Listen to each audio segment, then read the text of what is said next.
On parle d'autre chose à présent dans l'objectif de rendre l'état civil plus fiable, plus accessible et en phase avec les réalités du pays. Un manuel est désormais mis à votre disposition, l'annuaire statistique de l'état civil. Il peut par exemple vous renseigner sur le nombre de naissances, de mariages ou de décès qui ont été officiellement enregistrés en Côte d'Ivoire en 2024.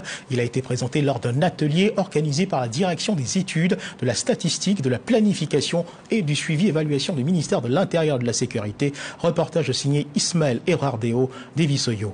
Reportage.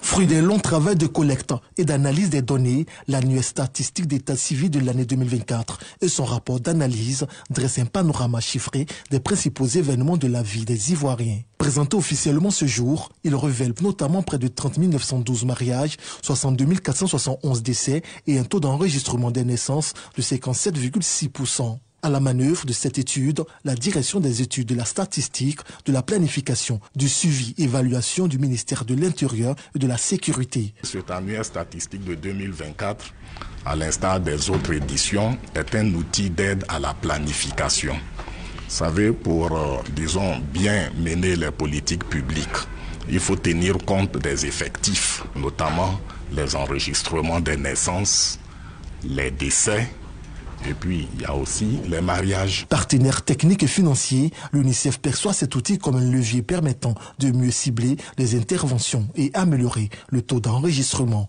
Il ne s'agit pas seulement d'un outil administratif, mais c'est un droit fondamental, un mécanisme de protection et un levier de développement. Il faut une meilleure sensibilisation donc, des populations à déclarer donc, les faits d'état civil dans les délais.